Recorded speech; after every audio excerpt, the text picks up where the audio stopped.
निर्मल झाड़ करे दया कम्मकलम कड़हेरी अपालब्धौ जेन परु ते परमपणवेमि ते परमपणवेमि। दोहा सूत्र नंबर 81।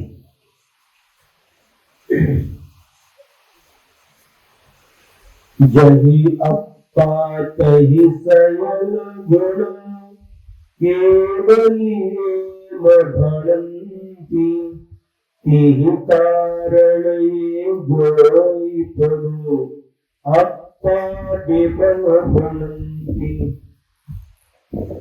यत्र आत्मा तत्र सकल गुणाः।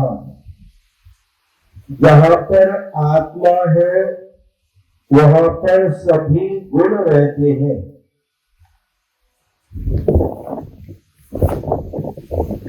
केवलिनः एवं भणन्ति, इस प्रकार केवली भगवंत ने कहा है।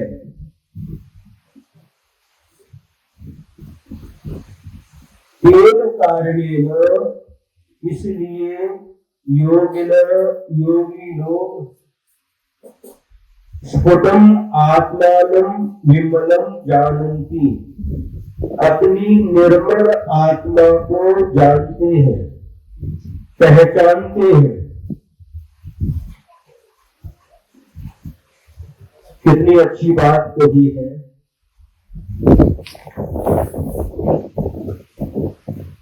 गुण कहां पर रहते हैं बताओ? आत्मा में ही सारे के सारे गुण रहते हैं। आत्मा को छोड़ करके अन्य किसी वस्तु में वह गुण नहीं रहते।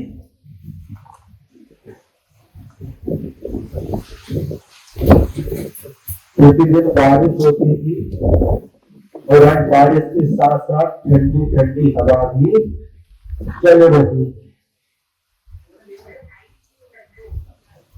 तो सारे के सारे गुण रहे, सारे के सारे गुण आत्मा के आश्रित होते हैं।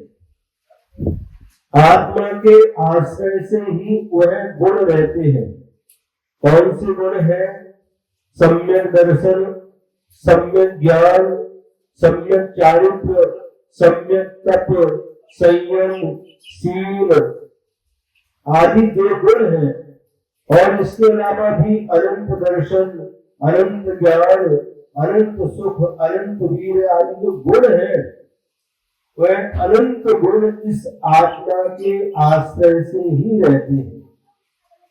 आत्मा को छोड़ करके अन्यत्र ये गुण नहीं पाए जाते।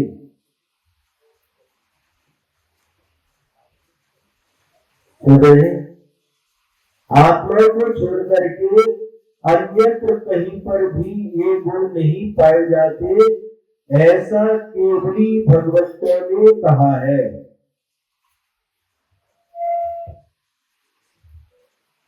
समझ में आ रहा है?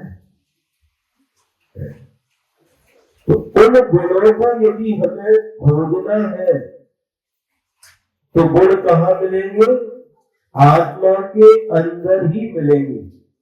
जो तत्वार्थ सूत्र का मंगलाचरण है, मोक्ष मार्गस्य नेतारम भेतारम कर्म भूभृताम ज्ञातारम विश्व तत्वानाम वंदे तद्गुण लब्धे।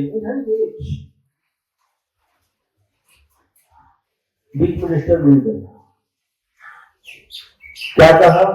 जो मोक्ष मार्ग के नेता है, मोक्ष मार्ग से नेतारम, मोक्ष मार्ग के जो नेता है, और भेतारम कर्म भूभृताम, कर्म रूपी पर्वत को जो भेदने वाले हैं, ज्ञातारम विश्व तत्वानाम, और विश्व के समस्त तत्वों को जानने वाले हैं, वंदे तद्गुण लब्धे, मैं उनकी वंदना करता हूं, इसलिए तद्गुण लब्धे, उनके जो गुण है उन गुणों की प्राप्ति के लिए मैं उनकी वंदना करता हूं, उनको नमस्कार करता हूं, उनको प्रणाम करता हूं। कितनी अच्छी बात है। तद्गुण लब्धे, उनके गुणों की प्राप्ति के लिए मैं उन्हें नमस्कार करता हूं, और कोई हमारा प्रयोजन नहीं है। इतने सारे गुण भगवान के जो गुण हैं, इस मंगलाचरण में किसको नमस्कार किया? मोक्ष मार्ग के नेता कौन है? तीर्थंकर भगवान, अरहंत भगवान, केवली भगवान जो मोक्ष मार्ग के नेता है और कर्म रूपी पर्वत को जो भेदने वाले हैं। कर्म रूपी पर्वत को किसने भेदा है?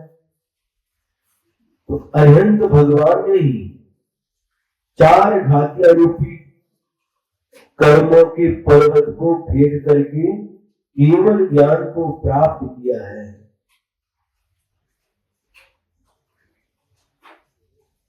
और समस्त विश्व के समस्त तत्वों को जो जानने वाले हैं, ऐसे अरहंत भगवान को मैं उनके गुणों की प्राप्ति के लिए नमस्कार करता हूं। इसके पहले परमात्म प्रकाश ग्रंथ का स्वाध्याय हुआ था और उसमें बार बार पुनः पुनः उन भगवंतों को नमस्कार किया है, सिद्ध परमात्मा को नमस्कार किया है, और इसके बाद आचार्य, उपाध्याय और साधु, इन परमेश्वरों को बार बार नमस्कार किया है, पुनः पुनः। ऐसा क्यों? एक बार नमस्कार किया तो हो जाता है? बार बार नमस्कार करने की क्या आवश्यकता है? कई बार माता पिता छोटे बच्चे को लेकर के आते हैं, ये तो दोनों का एक साथ है, पूजा भी चल रही है, एक काम करो, एक तरफ लक्ष्य को, एक शादी पे संसद है,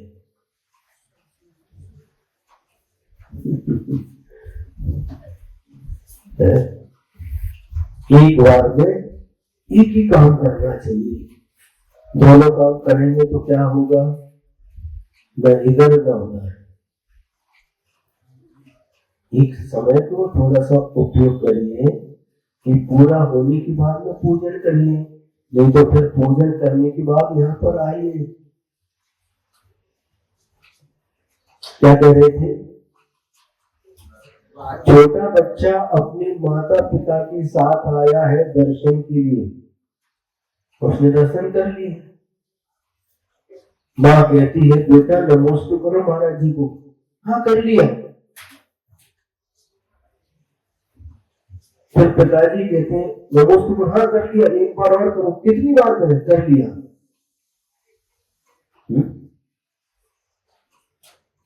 लेकिन आचार्य कहते हैं कि जितनी बार तुम पंच परमेश्वरी को नमस्कार करोगे, जितनी बार उनके चरणों में झुकोगे, उतनी ही तुम्हारी कर्मों की निर्जरा होगी, अशुभ कर्मों की निर्जरा होगी, पापों का नाश होगा और साथ से पुण्य कर्म का बंध होगा।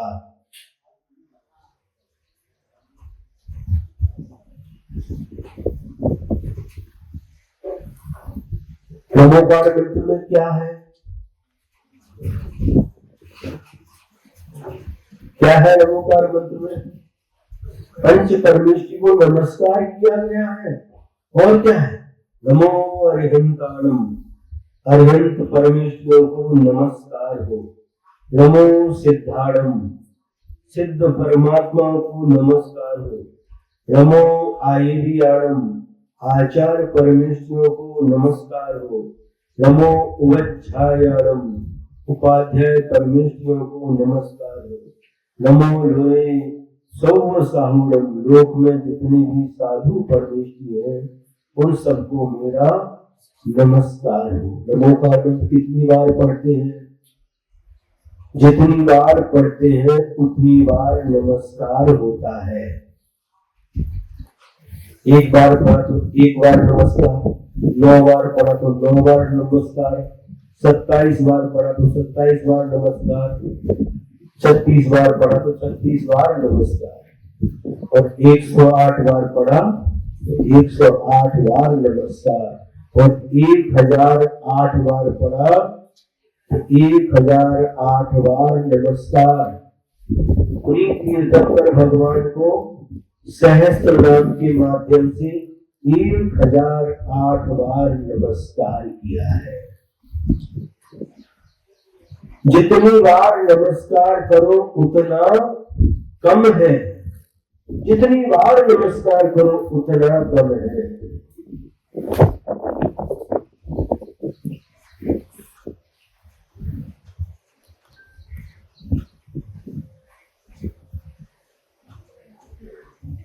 क्या? जितनी बार नमस्कार करो उतना कम है। आचार्य श्री कहते थे जितना समय मिले नमो का मंत्र बोलो।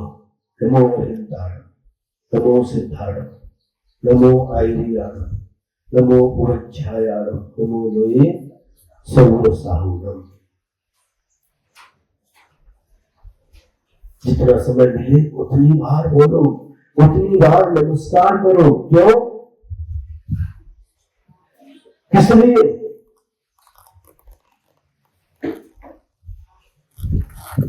नमस्कार किस लिए करना? उनकी गुणों की प्राप्ति के लिए।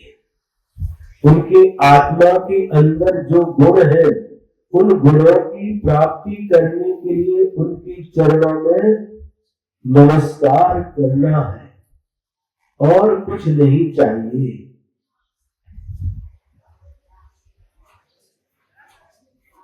एक प्रसंग याद आ रहा है।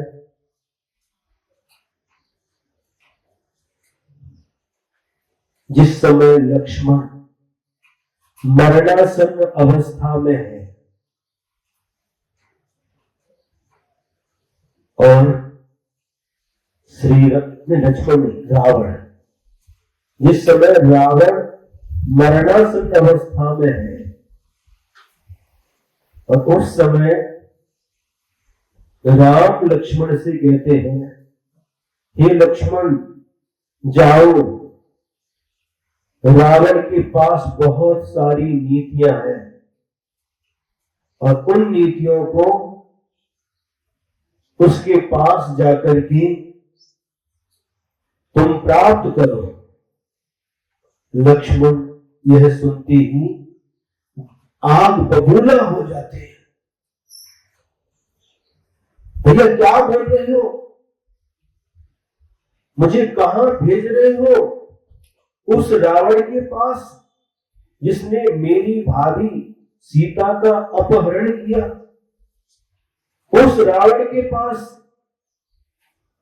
जो अन्याय अनीति से छल से भाभी का अपहरण करके अपनी लंका में ले गया। राम कहते हैं, लक्ष्मणा शांत रहा, शांत रहा, डोका शांत ठेवा, गार ठेवा, दिमाग को थोड़ा ठंडा रखो। मैं जितना कह रहा हूं उतना करो।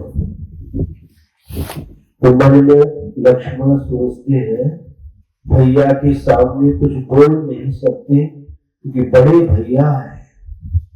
मन में सोचते हैं, लगता है भावाचा डोका फिरला, इसलिए ऐसी बात कर रहे हैं।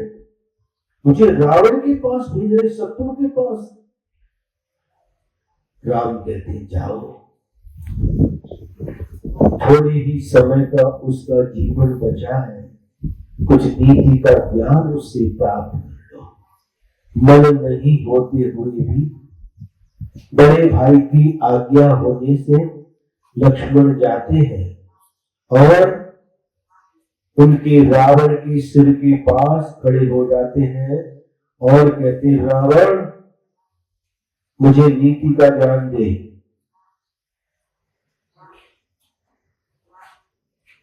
हे रावण, तेरे पास जो नीति का ज्ञान है वह मुझे दे।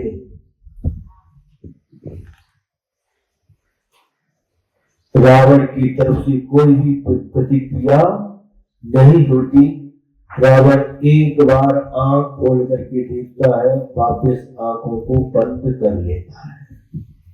थोड़ी देर रुकने के बाद में वह लक्ष्मण वापस राम के पास आ जाते हैं और राम से कहते हैं कि देखो भैया, हमने कहा था वह रावण बहुत घमंडी है, अहंकारी है, और आपने मुझे उसके पास भेज दिया। उसने एक बार आंख खोल करके मुझे देखा, वापस आंखें बंद कर ली, और मैंने उससे कहा नीति का ज्ञान देने के लिए, उसने कुछ भी उत्तर नहीं दिया। राम पूछते हैं ऐसा नहीं हो सकता, उसने तुम्हारी बात को सुना नहीं होगा। नहीं भैया, हमने एक बार नहीं, दो बार नहीं, 3 बार कहा। अच्छा, तो लक्ष्मण ये बताओ कि तुम कहां खड़े हुए थे? रावण के सिर के पास। बस तुमने यही गलती कर दी, क्योंकि जिससे कुछ प्राप्त करना होता है उसके सिर पर बैठकर के प्राप्त नहीं कर सकते, किंतु उनके चरणों में जाकर के प्राप्त कर सकते हैं। रावण अहंकारी अवश्य है, लेकिन जो विनयवान है उसके लिए वह अपनी विद्या, अपना नीति का ज्ञान दे सकता है। रावण, लक्ष्मण तुम एक बार और जाओ। नहीं भैया, वो बहुत घमंडी है, मैं कह रहा हूं वो नहीं देगा, तुम जाओ जाओ। राम कहते हैं दोबारा बिना मन के चला जाता है। कैसे बिना मन के? तो बच्चे स्कूल जाते हैं और जाने की इच्छा नहीं, खेलने की इच्छा रहती है, लेकिन जबरदस्ती कुछ ना कुछ प्रलोभन दे करके बच्चों को भेज देते, बिना मन के जाते। उसी प्रकार लक्ष्मण भी बिना मन के रावण के पास जाता है, और इस बार रावण के चरणों में खड़े होकर के हाथ जोड़ करके मधुर शब्दों में कहता है, हे दशानन, मेरे भाई राम ने मुझे आपके पास भेजा है, आपके चरणों में भेजा है। उन्होंने कहा है कि आपके पास नीति का ज्ञान है, वह ज्ञान मुझे प्रदान कीजिए। रावण आंखें खोलता है, मुस्कुराता है और नीति का ज्ञान लक्ष्मण को देता है। समझ में आ रहा है? जब लौकिक क्षेत्र में भी किसी से कुछ प्राप्त करना होता है तो उसके चरणों में जाकर के विनय पूर्वक हम निवेदन करते हैं तो हमें वस्तु प्राप्त हो जाती है। और अकड़ करके हम बात करेंगे, अहंकारी बन करके जाएंगे तो प्राप्त होगा क्या? नहीं हो सकता।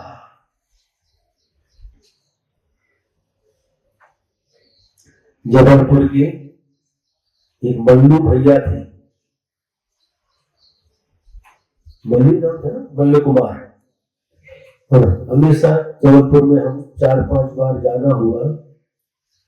2000 में गए, 2001 में चातुर्मास हुआ है, फिर 2004 में भी चातुर्मास हुआ, 2007 में फिर गए, शिवनगर का पंच कल्याणक हुआ, 2009 में मरिया जी का पंच कल्याणक हुआ। तो बहुत भक्ति विनयवान है। उनका बेटा राहुल कलेक्टर है और बेटी रश्मि यही आपकी सोसाइटी में रहती है। वो भी बहुत विनम्र स्वभाव के थे, विनम्र स्वभाव की है। और जब जबलपुर में आचार्य श्री का चातुर्मास हुआ, अंतिम चातुर्मास 2021 में, और उसी चातुर्मास में आचार्य गुरुदेव श्री विद्यासागर महाराज जी के कर कमलों से कितनी 28 क्षुल्लक दीक्षाएं हुई थी। और उसमें से मल्ल कुमार जी पहले नंबर के क्षुल्लक थे। उनका नाम आचार्य जी ने तत्व सागर रखा।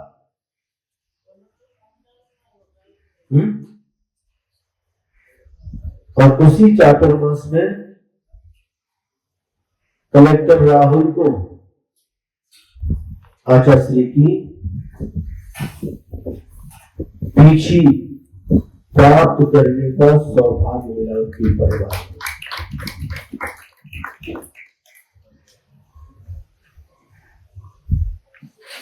इसी प्रकार से तत्वार्थ सागर जी थे, जो मुन्ना लपेटा के नाम से जाने जाते थे। वो भी बहुत नम्र स्वभाव के थे। क्षुल्लक दीक्षा हुई, फिर इसके बाद में नेमा बन गई शायद, और वहां से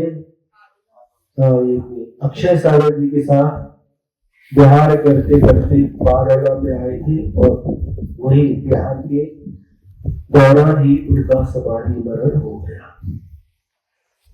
तो नम्र व्यक्ति जो होता है, विनम्र व्यक्ति, वह सामने वाले के पास जाकर के जो चाहता है वह प्राप्त कर लेता है, लेकिन घमंडी व्यक्ति कभी भी प्राप्त नहीं कर सकता। इसलिए कहा है वंदे तद्गुण लब्धये, भगवान के गुणों की प्राप्ति के लिए मैं भगवान को नमस्कार करता हूं। कैसे? पीछे हाथ बांध के शिव जी की तरफ नमस्कार, है? ऐसे हाथ जोड़ करके, सिर झुका करके, नमोस्तु भगवान, नमोस्तु भगवान, नमोस्तु भगवान। भगवान तो इतने बड़े हैं, और उनकी गुण यदि हमें चाहिए तो उनके लिए बार बार नमस्कार करो, बार बार प्रार्थना करो, हे भगवान जो गुण आपके अंदर है वही गुण मुझे प्राप्त हो। तो यह कह रहे हैं जहां आत्मा है वहीं समस्त गुण रहते हैं। गुणों का निवास स्थान कहाँ है? आत्मा है। आत्मा के पास ही सारे सारे गुण रहते हैं, ऐसा केवली भगवान ने कहा है। इसलिए योगी लोग उस अपनी निर्मल आत्मा को पहचानते हैं और उसी आत्मा में रहने का, रमण करने का पुरुषार्थ करते हैं। एक लव इंद्रिय रहियो मन वै कायति शुद्धि, अपा अपु गुणे ही प्रभु लघु पावहि शिव सिद्धि। एकाकी इंद्रिय रहित मनोवाक्काय त्रिशुद्ध्या आत्मन आत्मानं जानीहि त्वं लघु प्राप्नोसि शिव सिद्धिं। क्या कह रहे हैं? हे आत्मन, एक लव एकाकी, तो एकाकी माने अकेला, इंद्रिय रहियो इंद्रिय रहित और मन वचन काय की शुद्धि पूर्वक आत्मा को जान, तो तू शीघ्र ही शिव सिद्धि यानी मोक्ष रूपी सिद्धि को प्राप्त कर लेगा, अथवा मोक्ष सिद्धि तुझे प्राप्त हो जाएगी। क्या बात कही इसमें? सबसे पहले कहा उस आत्मा को कैसा जानो? एकाकी। एकाकी का मतलब क्या है? अकेला।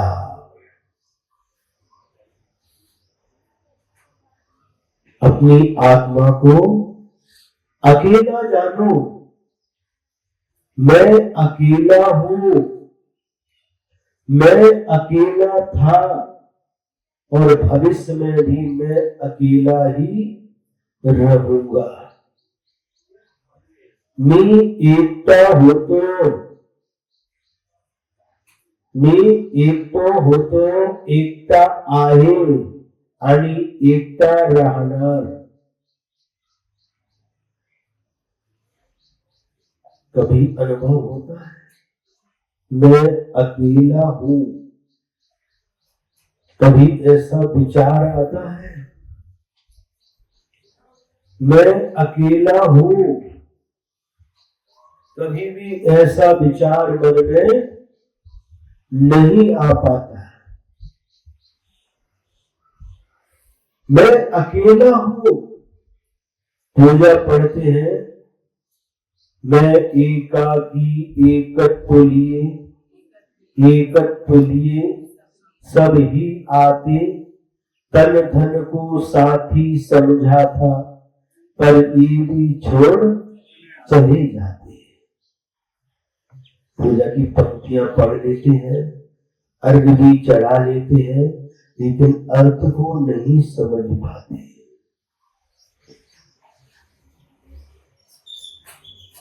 कितनी बार ये पंक्तियां पढ़ लेते हैं, अर्घ भी चढ़ा लेते, पूजा कर लेते हैं और देखते देखते बिन जाने क्या बिन जाने बा जान के रही टूट जो बोए होने करके हो जाता है विसर्जन। लेकिन एक एक पंक्ति की ओर हमारा, पंक्ति के अर्थ की ओर हमारा ध्यान जाना चाहिए।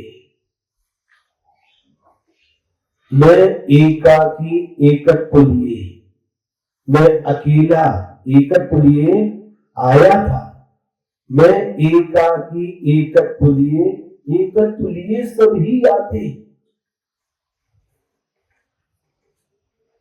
पिछले जीवन में जहां थे वहां से मरण हो गया, मां के गर्भ में अकेला आया, मां के पेट में 9 महीने मैं अकेला रहा, कोई साथ में था? बताओ।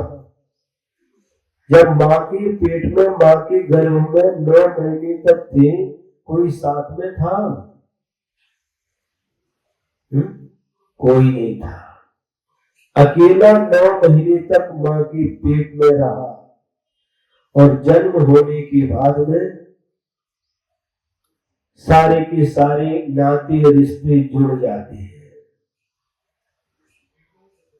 जब थोड़ा बड़ा होता है, ये मेरी माँ, ये पिता, ये भाई, ये बहन, ये मामा, ये मामी, ये नाना, ये नानी, ये दादा, ये दादी, ये ताई, ये ताऊ, ये रिश्ते कब होते हैं? जब थोड़ा बड़ा हो जाता है, ये रिश्ते जोड़ देता है। ये मेरा घर। जब बच्चा छोटा रहता है और उसको खेलने के लिए खिलौना ला करके देते हैं, अब क्या बोलता है? मेरी कार है, मेरी कार है। ये मेरा एरोप्लेन, ये मेरी ट्रेन, जो गाड़ी खिलौना रहते ना, उसको मेरा कहता है। कहां से शुरू हो गया मेरा? देखो, अचेतन पदार्थों को भी मेरा कहता है, और जब कभी पैसा मिलते हैं उसको गुल्लक में डाल करके रखता है, खर्च भी करता है और गुल्लक में डाल करके भी रखते हैं। मेरी गुल्लक, ये मेरा पैसा, करते कि नहीं बच्चे? बताओ, करते नहीं? अब मेरापन, ममत्व भाव चालू हो जाता है, और ऐसा मेरा करते करते बड़े हो गए। और जैसे ही शादी हो गई, मेरी पत्नी, मेरी पत्नी नहीं थी, शादी होने के बाद मेरी पत्नी, बच्चे होने के बाद मेरे बच्चे, ये सब संबंध कहां से जुड़ जाते हैं? जन्म लेने की बात धीरे धीरे बड़ा होता जाता है और संबंध जुड़ता जाता है। ये मेरा, ये मेरा, ये मेरा, जीवन भर करता रहता है। और अंत में जैसे अकेला आया था वैसे अकेला ही चला जाता है। जिसको मेरा मेरा माझा माझा कहता था, वह सब यहीं पर छूट जाता है। जब माँ के पेट से जन्म लेता है तब भी अकेला आता है, और जब दुनिया छोड़ करके मरण को प्राप्त होता है तो अकेला सब कुछ छोड़ करके चला जाता है। क्या कुछ लेकर के आया था? नहीं। क्या कुछ लेकर के जाता है? नहीं। ये सत्य है, अकाट्य सत्य है। हम लोग प्रतिदिन देखते हैं, सुनते भी हैं, न्यूज पेपर भी पढ़ते हैं, न्यूज टीवी में देखते भी हैं, कितने लोग चले जाते हैं, लेकिन क्या लेकर के जाते हैं? घर बनाया, दुकान बनाई, गाड़ी घोड़ा जो कुछ भी है, परिवार, सब कुछ छोड़ करके अकेले चले जाते हैं। मैं एकाकी, एकत्व लिए सभी आते, सभी एकत्व लेकर के ही आते हैं, सभी अकेले ही आते हैं। तन धन को साथी समझा था। किसको साथी समझा? तन को, शरीर को, ये हमारा साथी, हमारा साथ देगा, और धन को दुख के समय हमारे लिए काम में आएगा। लेकिन ये भी छोड़ चले जाते, शरीर भी हमारा साथ छोड़ देता है। आज आचार्य श्री वर्धमान सागर जी महाराज,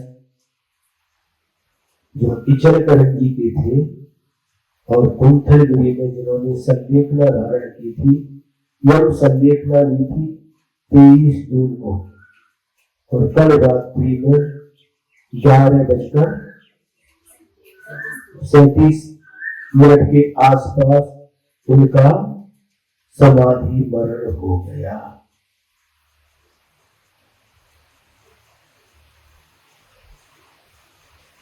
तो एकत्व का अनुभव करते हुए मैं अकेला ही हूं,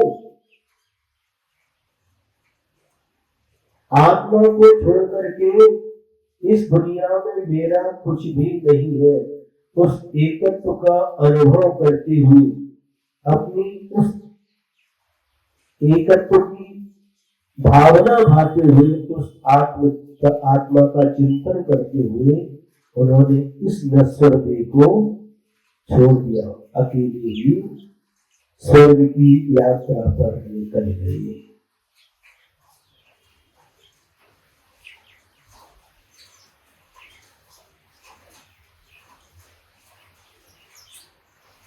जिस प्रकार से गृहस्थ का, परिवार का कोई भी सदस्य साथ में नहीं जाता, धन दौलत यहीं पर पड़ी रह जाती है, उसी प्रकार से जब साधु समाधि मरण करता है उसके साथ ही शिष्य आदि कोई भी नहीं जाते, वह भी अकेला उस अनंत यात्रा पर निकल जाता है।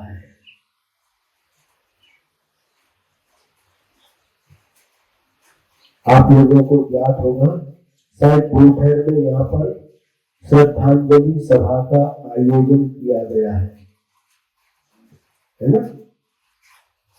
कथा है? अच्छा, ठीक है, जैसा आप लोगों को उचित लगे वैसा।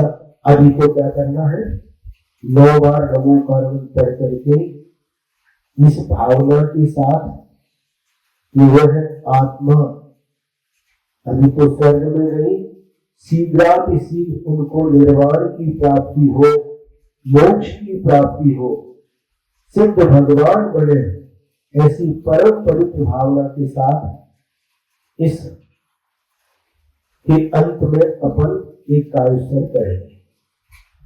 अभी एक श्लोक और लेते हैं।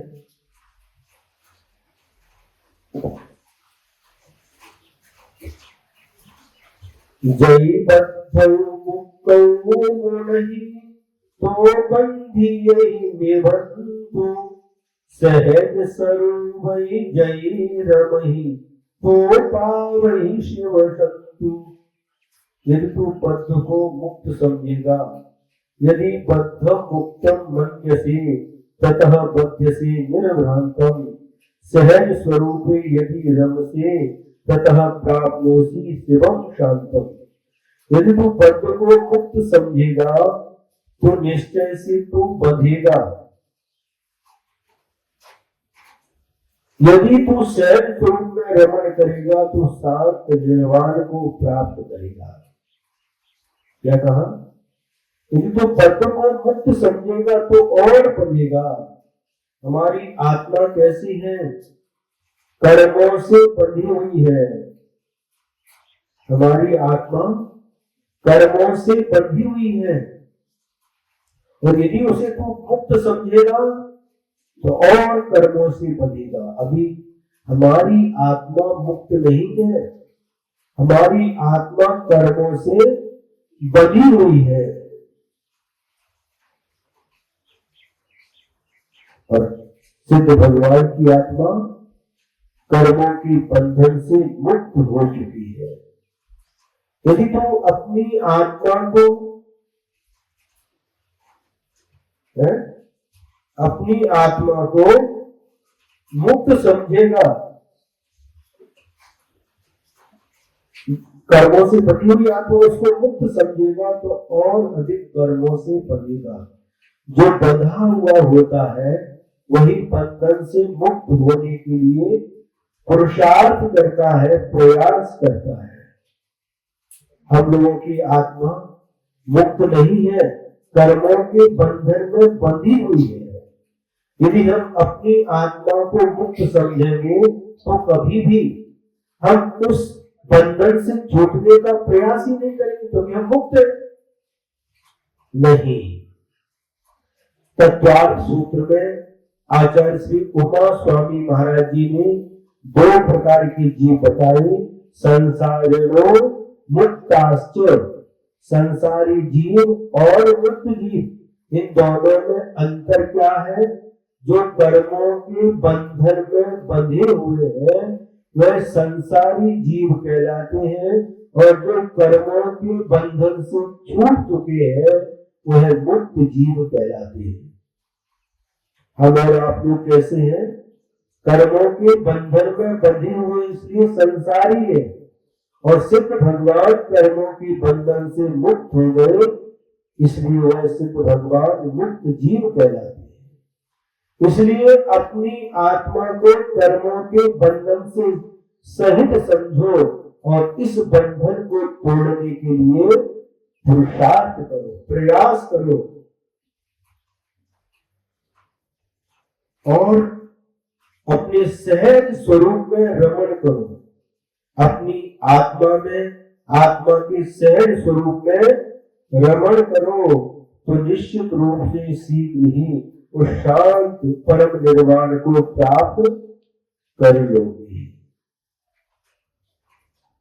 बात समझ में आ रही है? जो अपराध करता है उसे कहां पर रखा जाता है? जेल में। हम लोग भी शरीर रूपी जेल में कैद किए गए हैं।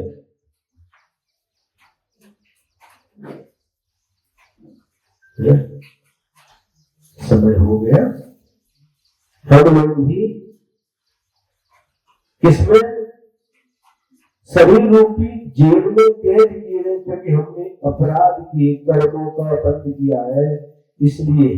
और हमें क्या करना होगा? इस कैद से भी छूटना है तो कर्मों के बंधन को काटना होगा, तभी हमें निर्वाण की प्राप्ति हो सकती है। आज इतना ही है। एक कायुसर करके बैठे। आचार्य श्री वर्धमान सागर महाराज जी की समाधि हुई है। सभी लोग 9 बार नमोकार मंत्र पढ़ करके एक कायुसर करेंगे।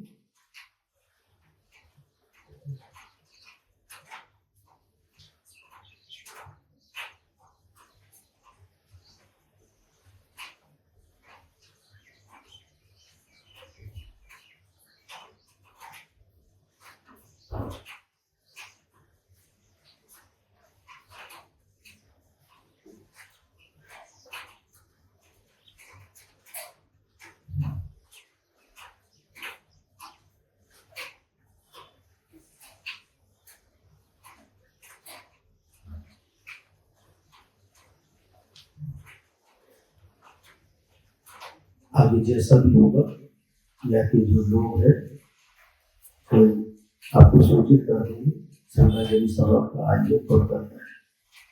जिरवाणी स्थिति मया प्रमादादिर्किंचनोक्तम् तन्मे क्षमित्वा विदधातु देवी सरस्वती केवल बोधिलब्धिं बोधि समाधि परिणाम शुद्धि स्वात्मोपलब्धि शिव सौख्य सिद्धि चिंतामणि चिंतितमस्तु नामे त्वमन्यमानस्य ममास्तु देवी त्वमन्यमानस्य ममास्तु देवी। द्वादशांति वाणी माता की परम पूज्य आचार्य गुरुवर्षि विद्यासागर जी महाराज की